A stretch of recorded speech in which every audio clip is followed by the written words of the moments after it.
So, so questions in a couple of days' time. But here we go on take two with some extra reviews. Yes. So other things that we can go and see. Joyland, which is an Urdu and Punjabi language drama from feature first-timer Saim Sadiq. The first Pakistani film to be entered officially, entered in official selection at Cannes, where it won both the Un Certain Regard jury prize, as I said before. What's that? The Uncertain Regard is the films that they famously regard uncertainly, and the queer part. It's, if you literally translate Un Certain Regard, it means like a sideways glance or something. Nobody's ever been able to. What does it mean if you win that?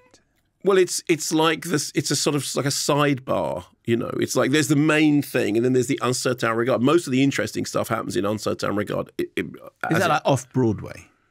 Yes, that's a good example. Right. And actually, off Broadway, which doesn't mean not good, it means adjacent. And in fact, center, yeah. And there is another thing now, which is off Broadway, which again is not a joke. It is an actual thing to be off Broadway and to be off Broadway. Back to the film, Joyland, it also won the Queer Palm, and it got an 8-minute standing ovation when it played at Cannes, although I'm not saying this to disparage the film, but, you know, responses at Cannes are always notoriously strange. The film was originally banned in Pakistan. Since then, it's been cleared, as far as I understand, with cuts after high-profile protests, including from Amnesty International. So, set in Lahore, 3 generations of the same family live together. Ali Juneja is Haider, whose family keep pushing him to be a man, to get a job, to father a son. He winds up getting a job as a background dancer at an erotic theatre cabaret. Alina Khan is Biba, who is a transgender woman with whom he starts to develop a relationship. Here is a clip.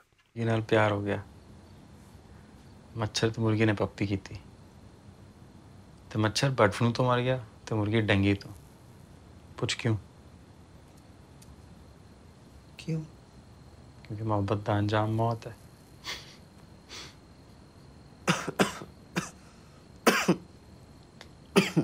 अच्छा नहीं लगा बिल्कुल नहीं चल कोई कर नहीं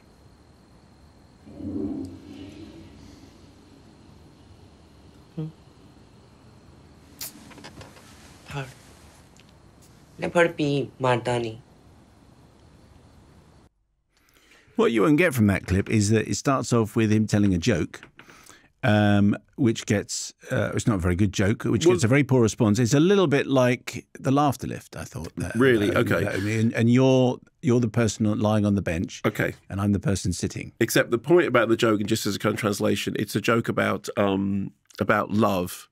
And the joke is that love is, basically love is pain, love is death. And it's, so it's a kind of tragicomic interaction between two characters talking about the way in which love always brings with it pain.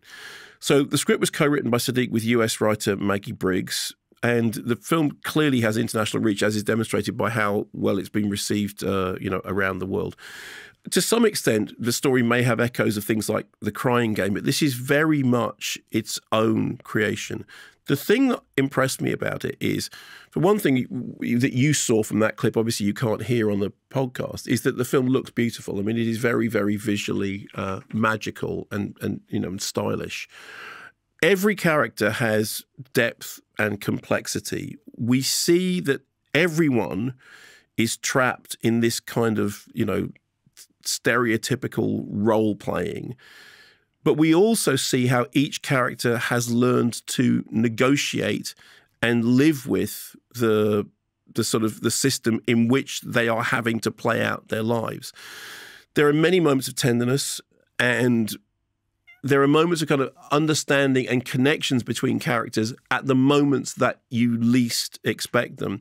This has been hailed as the beginning of a sort of new wave of Pakistani cinema, and it may well prove to be that that's the case. The fact that it's done as well as it has on the festival circuit, and that it has received the warm response around the world that it has done, I think is both easy to understand because it is a very likable film. It's very watchable. It's very sensuous colours. The music and the visuals are all to draw you into the story. But it's also doing that thing that the best dramas will do, is that it's dealing with difficult subject matter without ever saying that it looks like it's dealing with difficult subject matter, because it's entertaining and it's, you know, it's, yes, sad and melancholic, but also funny and sort of charming and romantic and slightly fantastical, but also completely down to earth. Anyway, I think it's a really interesting film. It's very, very worth checking out. It is called Joyland, and you know, get to see it if you can. It's a real surprise. Magical and fantastical were two words that you used. Yes. There is there kind of, is that just the way it looks, or is that a suggestion that there's magic with a capital M, no, or it's magical realism, or magical and fantastical with a small m and f? Although I think that anything that involves dance and song is by its nature magical and fantastical, because there is something about music and dance. I'll come back to this. I keep saying it. I think dance is the highest art form, largely because I don't understand how it works, but I watch it and I am mesmerized by it. And if anyone is a dancer who is listening, who can explain, I mean, I can't dance.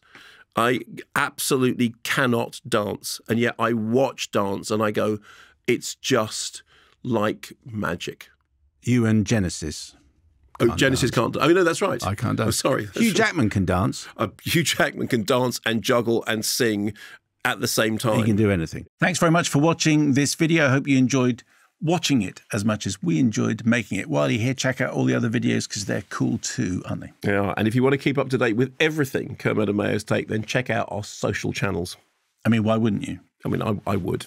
I have done. Excellent.